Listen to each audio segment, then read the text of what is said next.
The desert flanking Highway 19 inches Black Creek, Texas, is a graveyard of silence. No houses, no streetlights, just miles of cracked earth and wind that sounds like a low whistle. Ryan Torres, a simple mechanic, knew the local rumors, but his truck engine chose the worst possible moment to fail. The radio cut to static, the headlights died, and the desert swallowed the sound of his heavy breathing. He walked for an hour through the oppressive heat until a flickering neon sign finally pierced the blackness. Last stop, gas. The station was a relic, smelling of rust and stale oil. Inside, Earl, a man with a sheriff hat pulled low, stood behind the counter like a statue. He did not offer a phone or help. He just pointed to a wall covered in faded missing person posters. Every face on those flyers was a traveler who had vanished on this very stretch of road. Ryan felt the weight of the silence and stepped outside, only to hear a frantic scratching behind the station.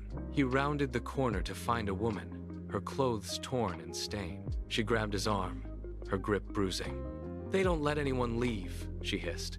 Before he could speak, 3 pickup trucks crunched onto the gravel.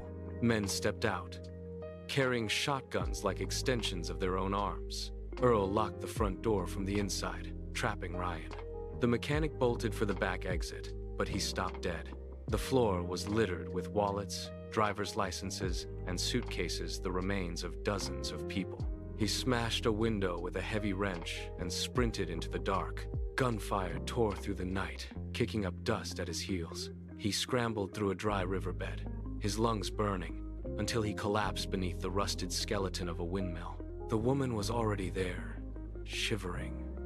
She whispered that the hunters used the station as a lure, burying their victims in the vast dunes.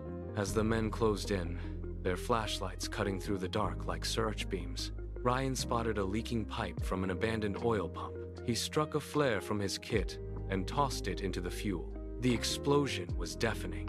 A wall of fire roared upward, turning the night into a blinding orange inferno. Amidst the chaos and the screams, Ryan and the woman vanished. By dawn, they reached a highway patrol station.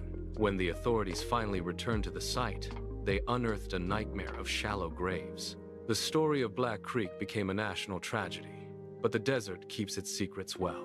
Even today, truckers passing Highway 19 after midnight report seeing a faint, buzzing neon light in the distance. An old gas station, still waiting for its next customer. Some say Earl is still there, waiting behind the counter for the next engine to fail.